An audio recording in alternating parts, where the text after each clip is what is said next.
నమస్కారం. ETV life ఆధ్యాత్మిక channel తీర్థయాత్ర కార్యక్రమానికి స్వాగతం.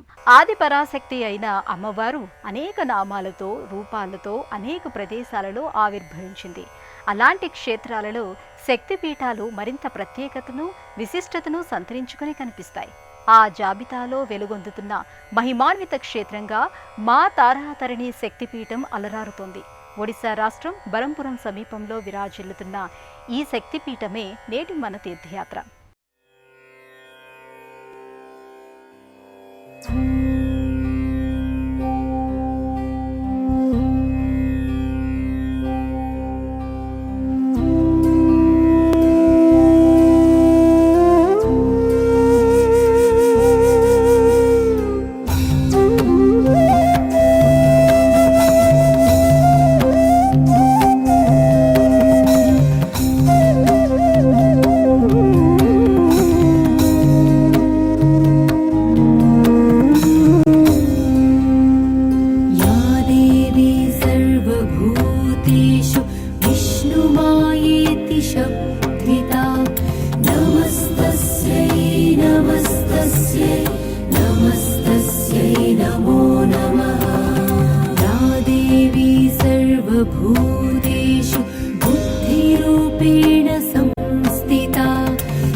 ఆంధ్రప్రదేశ్, కర్ణాటక, తమిళనాడు, మహారాష్ట్ర మాదిరిగానే ఒడిశా కూడా ఆధ్యాత్మికపరమైన వైభవాన్ని చాటుతూ ఉంటుంది.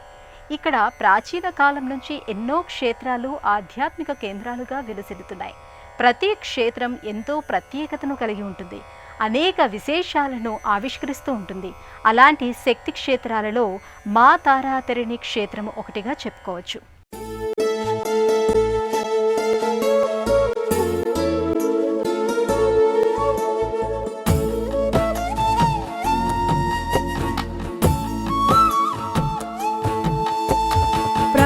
స్మరామి లలితావదనారవిందం బింబాధరం పృథులమౌక్తిక శోభినాసం ఆకర్ణదీర్ఘనయనం మణికుండలాఢ్యం మందస్మితం మృగమదోజ్వల పాలదేశం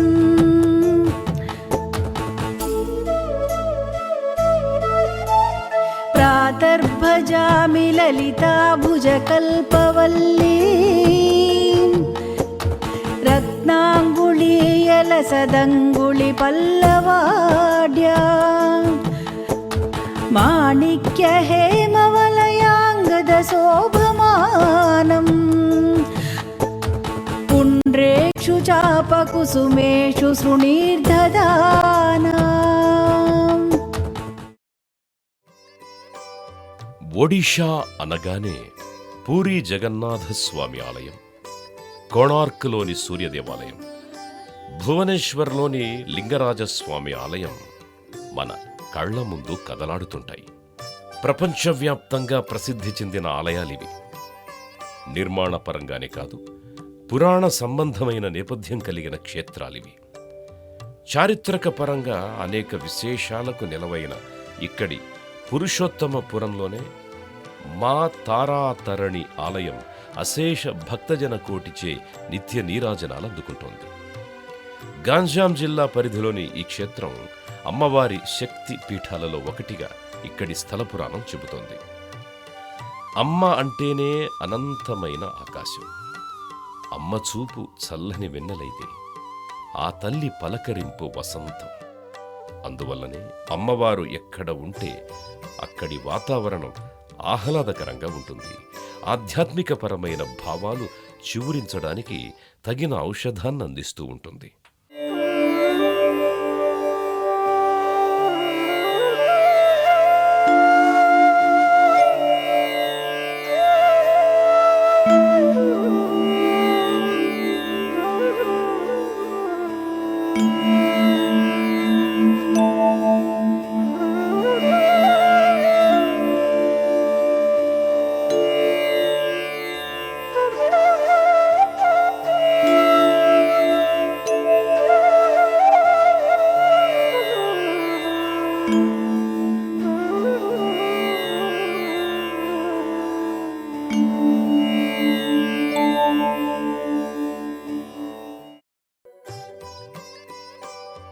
ఇక్కడి ఆలయం పర్వతంపై ఉంది. ఆ తల్లిని దర్శించాలనుకున్నా, ఆమె అనుగ్రహాన్ని అందుకోవాలనుకున్నా పర్వతంపైకి చేరుకోవలసిందే. ఈ పర్వతంపై ఉన్న ఆలయ విమాన గోపురం చాలా దూరం వరకు కనిపిస్తూ ఉంటుంది. ఆకాశాన్ని పైకెత్తి పట్టుకున్నట్టుగా అనిపిస్తుంది. ఈ పర్వతం పచ్చని పట్టుచీర కట్టుకున్నట్టుగా పచ్చదనాన్ని చుట్టుకున్న భావన కలుగుతుంది. ఇక్కడి ఋషికుల్య నది వయ్యారాలను చూస్తే అమ్మవారి పర్వత పాదభాగాన్ని స్పర్శించడానికి ఆరాటపడుతున్నట్టుగా అనిపిస్తుంది. పర్వతంపైకి చేరుకోవాలంటే నడకదారి, ఘాటు రోడ్డు రెండు ఉన్నాయి. కాలినడకన వెళ్ళాలి అంటే ఆరోగ్యంగా ఉన్నవారే అందుకు పూనుకోవాలి. ఎందుకంటే దాదాపు 1000 మెట్లు ఎక్కవలసి ఉంటుంది. ఈ పర్వతంపైకి చేరుకోవడానికి చేసిన మెట్ల నిర్మాణం కూడా ఆశ్చర్యం, అద్భుతం. మొత్తం 999 మెట్లను ఇక్కడ నిర్మించారు. 1000 సంఖ్య గల మెట్టుతో ఆలయ ప్రాంగణం మొదలవుతుంది. దారి పొడవునా పెరిగిన మహావృక్షాలు, ఆకుల గలగలలు మనసుకు మరింత ఉల్లాసాన్ని కలిగిస్తుంటాయి. ఆ అనుభూతికి అక్షరాలు కూర్చడం కష్టమైన విషయం. या देवी सर्वभूतेषु क्षुरारूपेण संस्थिता नमस्तस्यै नमस्तस्यै नमस्तस्यै नमो नमः।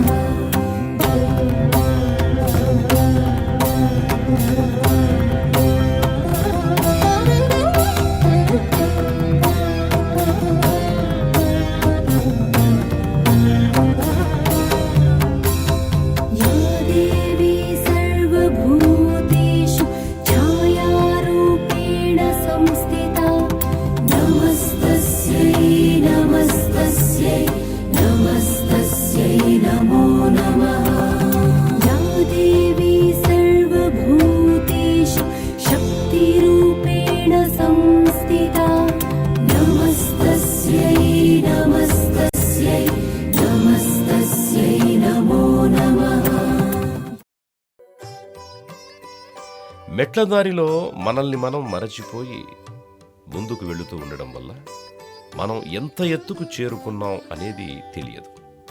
కానీ పర్వతంపైకి చేరుకున్న తర్వాత చుట్టూ చూస్తే అప్పుడు అర్థమవుతుంది మనం ఎంత ఎత్తులో ఉన్నాం అనేది.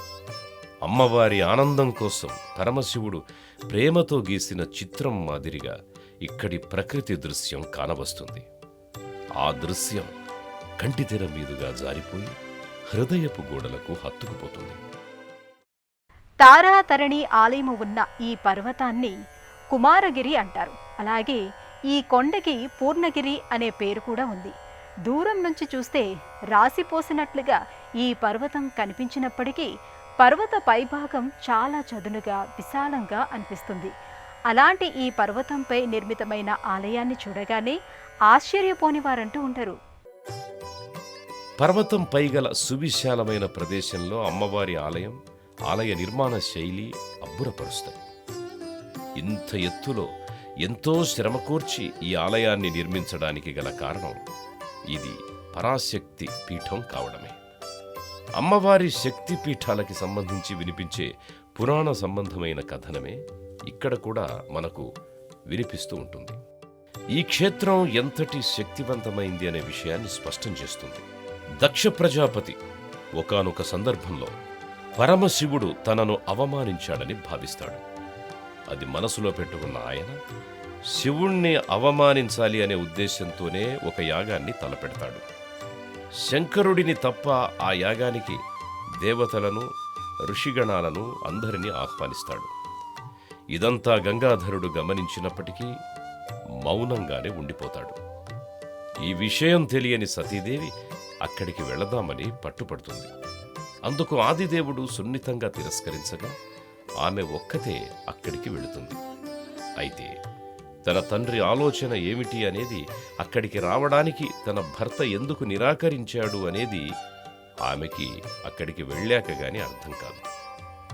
ఇతర అతిథులకి దక్కే గౌరవ మర్యాదలకు తనను దూరం పెట్టడంతో ఆమె చిన్నబుచ్చుకుంటుంది. తన భర్త మాట కాదని వచ్చినందుకు బాధపడుతూ ఆ అవమాన భారంతో తిరిగి వెళ్లలేక దేహత్యాగం చేస్తుంది. ఆ దృశ్యం కనుల ముందు కదలాడగానే శివుడు అగ్రహోదగ్రుడవుతాడు. ఆ సమయంలో రుద్రుడి నుంచి ఉద్భవించిన వాడే వీరభద్రుడు. అతను ప్రళయకాల స్వరూపుడిలా దక్షయజ్ఞ వాటికపై విరుచుకుపడతాడు. పట్టసం అనే ఆయుధంతో దక్షుడి తలను ఖండిస్తాడు. ఆ తరువాత సతీదేవి దేహాన్ని భుజం మీద వేసుకుని పరమశివుడు తిరుగుతూ ఉంటాడు. లయకార్యం సాఫీగా సాగడం కోసం సతీదేవి శరీరాన్ని తన చక్రంతో విష్ణుమూర్తి ఛేదిస్తాడు.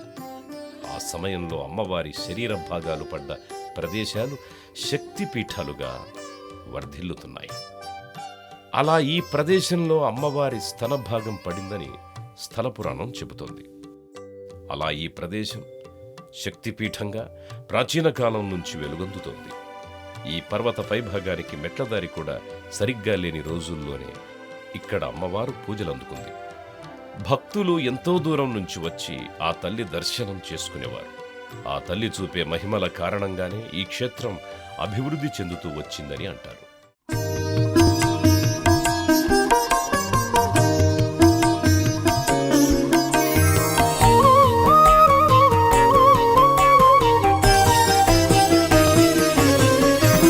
सर्वभूता यदा देवी स्वर्गमुक्तिप्रदायिनी त्वं स्तुतास्तुतये का वा भवन्तु परमोक्तयः सर्वस्य बुद्धिरूपेण जनस्य हृदि संस्थिते स्वर्गापवर्गदे देवी नारायणि नमोऽस्तुते कलाकाष्ठादिरूपेण परिणामप्रदायिनी विश्वस्योपरतौ शक्ते नारायणि नमोऽस्तुते सर्वमङ्गलमाङ्गल्ये शिवे सर्वार्थसाधिके शरण्ये त्र्यम्बिके देवी नारायणि नमोऽस्तुते।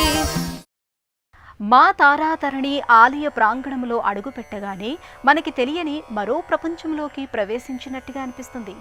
అందమైన ముఖద్వారం, అబ్బురపరిచే మంటపాలు, మనసు దోచే మందిరాలు, అద్భుతమైన శిల్పకళ విస్మయులను చేస్తాయి.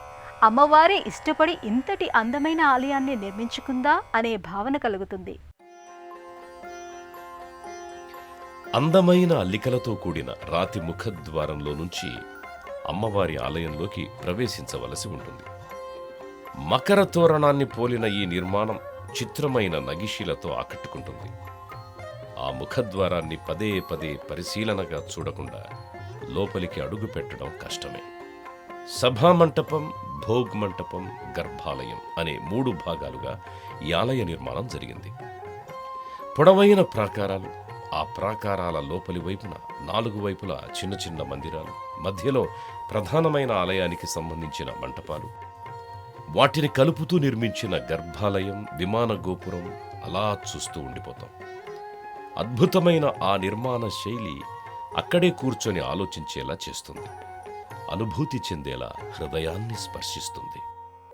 అందమైన నగిషీలతో కూడిన మందిరాలు, మంటపాలు, ఆ చుట్టూ ఉన్న పచ్చని భవనాలు చూసినప్పుడు ఇది అమ్మవారి ఆలయమా, లేక ఆ తల్లి కోసం వెలసిన ఉద్యానవనమా, లేక ముచ్చటపడి సృష్టించుకున్న అంతఃపురమా అని అనిపిస్తుంది. సుందరమైన ఈ నిర్మాణ చాతుర్యం అక్కడి ఆహ్లాదకరమైన వాతావరణంతో కలిసి మనసును మరింత బలంగా, భక్తి మార్గం దిశగా నడిపిస్తుంది. ఆలయ ప్రాకారాల లోపల బయట కూడా విశాలమైన ప్రదక్షిణ మార్గాన్ని కలిగి ఉండడం ఈ క్షేత్ర ప్రత్యేకతగా చెప్పుకోవచ్చు. సభామంటపం, భోగ్ మంటపాలకు ప్రధానమైన ద్వారంతో పాటు ఇరువైపులా కూడా ద్వారాలుంటాయి. ఈ 2 మంటపాలను దాటుకుని గర్భాలయ సమీపానికి చేరుకోవలసి ఉంటుంది. గర్భాలయంలో అమ్మవారు ఏకశిలామూర్తిగా చిన్నపాటి వేదికపై చతుర్భుజిగా దర్శనమిస్తుంది. ఒక చేతిలో త్రిశూలం, మరో చేతిలో ఖడ్గము ధరించి అమ్మవారు దర్శనమిస్తారు. తారాదేవి ఇక్కడ ఉగ్రమూర్తిగా ఉండడం వలన ఆ తల్లి చూపుల తీవ్రత ఎక్కువగా ఉంటుంది. అందువలన అమ్మవారు నేలబారుగా చూస్తున్నట్టుగా అలంకరణ ఉంటుంది. అమ్మవారి సన్నిధిలో 4 స్త్రీదేవతా సంబంధమైన శిరస్సులు కనిపిస్తూ ఉంటాయి. సేవికల శిరస్సుల మధ్యలో కనిపించే మరో 2 శిరస్సులు తారాదేవి, ఆమె చెల్లెలు అయిన తరణీదేవివని చెబుతారు. అక్కా చెల్లెళ్లు కొలువైన అరుదైన క్షేత్రంగా కూడా ఈ ఆలయం తన ప్రత్యేకతను చాటుకుంటోంది. पिण्डज प्रवरारूढा चण्डकोपास्त्रकैर्युता पिण्डज प्रवरारूढा चण्डकोपास्त्रकैर्युता प्रसादं तनुते मह्यं चन्द्रघण्टेति विश्रुता प्रसादं तनुते मह्यं चन्द्रघण्टेति विश्रुता चन्द्रघण्टेति विश्रुता चन्द्रघण्टेति विश्रुता దశమహావిద్యలలో తారాదేవి పేరు వినిపిస్తుంది. పార్వతీదేవి తాంత్రిక స్వరూపంగా తారాదేవి అభివ్యక్తమైందని అంటారు. ఆ స్వరూపమే ఇక్కడ పూజలు అందుకుంటుందని చెబుతారు. భాగవత పురాణములోనూ తారాదేవి ప్రస్తావన కనిపిస్తుంది. స్వారోచిష మనువు సైతం ఆ తల్లిని సేవించినట్టుగా మనకి పురాణాలలో కనిపిస్తుంది. ఆదిపరాశక్తి అయిన అమ్మవారిని 10 రూపాలుగా భావించి పూజించడం దశమహావిద్యలుగా కనిపిస్తుంది. అలాంటి అమ్మవార్ల జాబితాలో కాళీ, తార, త్రిపుర సుందరి, భువనేశ్వరి, భైరవి, చిన్నమస్త, ధూమావతి, బగళాముఖి, మాతంగి, కమల రూపాలు కనిపిస్తాయి. ఒక్కో అమ్మవారు ఒక్కో ప్రత్యేకతను కలిగి ఉంటుంది. అలా దశమహావిద్యల్లో 2వ రూపమైన తారాదేవి వాక్కుకి అధిదేవతగా ఆరాధనలు అందుకుంటుంది. పార్వతీదేవి స్వరూపమైన కాళికాదేవికి తారాదేవికి చాలా దగ్గర పోలికలు కనిపిస్తాయి. అయితే కాళికాదేవి నల్లని వర్ణంలో ఉంటే తారాదేవి నీలివర్ణంలో కనిపిస్తుంది. అలాంటి తారాదేవిని ఆరాధించడం వలన వాక్శుద్ధి కలుగుతుందని ఆధ్యాత్మిక గ్రంథాలు చెబుతున్నాయి. అమ్మవారి అనుగ్రహం వలన జ్ఞానం, ఐశ్వర్యం కలుగుతుందని, శత్రుబాధలు తొలగిపోతాయని అంటారు. ఇక తారాదేవి సన్నిధిలో ఉన్న అమ్మవారిని ఆమె చెల్లెలైన తరణీదేవిగా చెబుతారు. తరణీదేవి దర్శనం వలన కుటుంబ సంబంధమైన సమస్యలు తొలగిపోతాయి అనేది భక్తుల విశ్వాసం. కుటుంబంలో అశాంతి నెలకొన్నప్పుడు, తరచూ విడాకులు ఎదురవుతున్నప్పుడు తరణీదేవి దర్శనం చేసుకోవడం వలన మంచి ఫలితం ఉంటుందని అంటారు.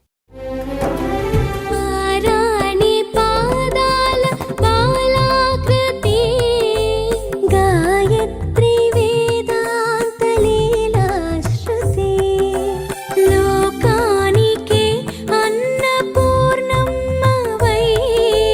మహిళోన సిరులిచ్చు శ్రీలక్ష్మివై సంగీత వేణి సాహిత్యవాణి మా జీవితాలే నీ వీణ కృతులై నిరతము వినిపించని అమ్మవారి దర్శనం అనంతరం బయటకొచ్చిన తరువాత మరోసారి ఇక్కడి శిల్పకళను పరిశీలనగా చూడకుండా ఉండలేము. 2 వరుసల్లోనూ వివిధ రూపాల్లోని అమ్మవారి శిల్పాలు కనిపిస్తాయి. అంచెలంచెలుగా జరిగిన అమరికగా ఈ ఆలయం కనువిందు చేస్తుంది. అడుగడుగున ఆశ్చర్యచకితుల్ని చేస్తుంది. ఇక పర్వతం పైభాగాన మనం చాలా ఎత్తులో ఉన్నాం అని అనుకుంటే, పర్వతం పైభాగం నుంచి పరిసరాలను వీక్షించడానికి మరింత ఎత్తులో ఒక నిర్మాణాన్ని చేశారు. బాల్కనీలో నుంచి చూసినట్టుగా ఈ నిర్మాణం పైనుంచి పర్వతం చుట్టూ పరచుకున్న ప్రకృతి అందాలను ఆస్వాదించవచ్చు. మా తారాతరణి క్షేత్రంలో యాత్రికులు పెద్ద సంఖ్యలో వస్తూ ఉంటారు. అందుకు కారణం ఇక్కడి ప్రకృతి సౌందర్యం. ప్రకృతి మధ్యలో పచ్చని పర్వతం, ఆ పర్వతం చుట్టూ అల్లుకున్న అందాలు, ఆహ్లాదకరమైన వాతావరణం అందుకు కారణం. అలాంటి అందాలను చాలా దగ్గరగా తిలకించడానికి ఇక్కడ రోప్వే ఉండటం మరో విశేషం. అమ్మవారు ప్రకృతి మాత. అందువల్లనే తన సన్నిధికి చేరుకునే భక్తులకు, యాత్రికులకు ముందుగా ప్రకృతిని పరిచయం చేస్తుంది మాత. ప్రశాంతతను ప్రసాదంగా పంచుతుంది, ఉల్లాసాన్ని వరంగా అందిస్తుంది. ఈ క్షేత్ర ప్రయాణాన్ని ఓ అందమైన జ్ఞాపకంగా మార్చివేస్తూ మనకిక్కడ రోప్వే కూడా కనిపిస్తుంది. ఒక ప్రాచీనమైన శక్తివంతమైన క్షేత్రానికి ఇలాంటి ఒక అవకాశం ఉండడం అరుదనే చెప్పాలి. మెట్ల ద్వారా ఈ కొండపైకి చేరుకోలేని వారు ప్రకృతి అందాలను కాస్త ఎత్తులో నుంచి విహంగ వీక్షణం మాదిరిగా తిలకించాలి అనుకునేవారు రోప్వే ప్రయాణం పట్ల ఆసక్తి చూపుతుంటారు. కాస్త వయసు పైబడ్డ వారికి ఇది సౌకర్యవంతంగా ఉంటుంది. అలాగే రోప్వే ద్వారా ఈ పర్వతంపైకి చేరుకోవడానికి పిల్లలు ఎక్కువ సరదా పడుతూ ఉంటారు. అందువలన ఉదయం నుంచి సాయంత్రం వరకు ఇక్కడి కొండల మీదుగా కేబుల్ కార్లు పరిగెడుతూనే ఉంటాయి.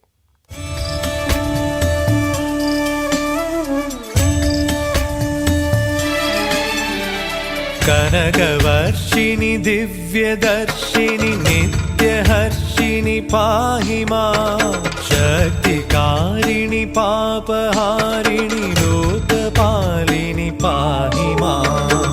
పాహి మాం పద్మాసని, పాహి మాం సర్వేశ్వరి, అహముతుంచా శిరసు వంచ, అంజలించా కరుణించమ్మా నిన్ను కొలిచా. స్వర్ణధారిణి సౌమ్యరూపిణి సౌఖ్యదాయిని పాహి మాం, భక్తరంజని దుఃఖభంజని కష్టనాశని పాహి మాం. ప్రతిరోజు ఉదయం 5:30 నుంచి రాత్రి 10 వరకు ఆలయం తలుపులు తెరిచి ఉంటాయి. ప్రతి మంగళ, శుక్రవారాలలో భక్తుల సంఖ్య ఎక్కువగా ఉంటుంది. చైత్రమాసంలో మంగళవారాల్లో జాతర జరుగుతుంది. అలాగే సంక్రాంతి మేళ పేరుతో ప్రత్యేక పూజలు, సేవలు నిర్వహిస్తూ ఉంటారు. ఆ సమయంలో ఆలయంలో మరింత రద్దీ కనిపిస్తుంది. ఒడిషా రాజధాని భువనేశ్వర్కి చేరుకోవడానికి దేశంలోని అన్ని ప్రధానమైన నగరాల నుంచి బస్సు, రైలు, విమాన మార్గాలు అందుబాటులో ఉన్నాయి. భువనేశ్వర్ నుంచి నిరాకార్పూర్, బాణాపూర్ మీదుగా ఈ క్షేత్రానికి చేరుకోవచ్చు. ఆది పరాశక్తి తారాదేవి తరణీదేవిగా కొలువైన పుణ్యప్రదేశం, అమ్మవారి మహిమలకు నివేదికగా కనిపించే నిలయం, అనేక విశేషాలకు నెలవైన శక్తిపీఠం, ప్రకృతి ఒడిలో విరిసిన ఆధ్యాత్మిక పరిమళం. ఒకవైపున మానసిక వికాసం, మరోవైపున ఆధ్యాత్మిక విహారంగా కనిపించే క్షేత్రం ఇది. అలాంటి ఈ సిద్ధపీఠాన్ని మీరంతా దర్శించుకున్నారు కదా. మరో ఆలయ సందర్శనంతో మళ్ళీ కలుసుకుందాం. అంతవరకు సెలవు. నమస్కారం.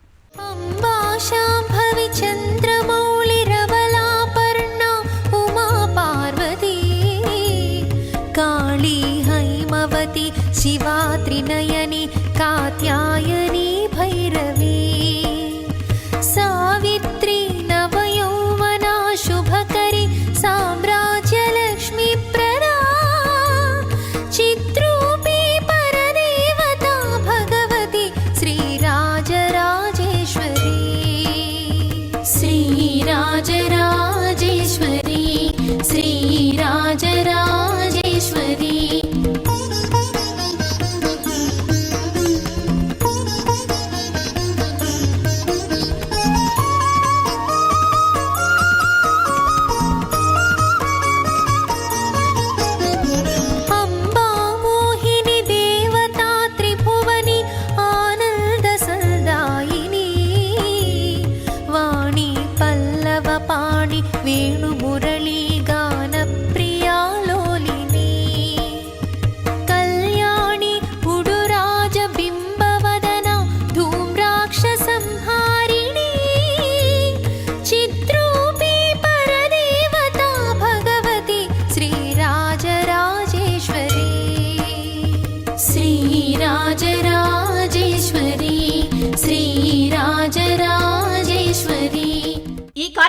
తిరిగి చూడాలనుకుంటే www.youtube.com/@ETVLifeSpiritual లో చూడవచ్చు.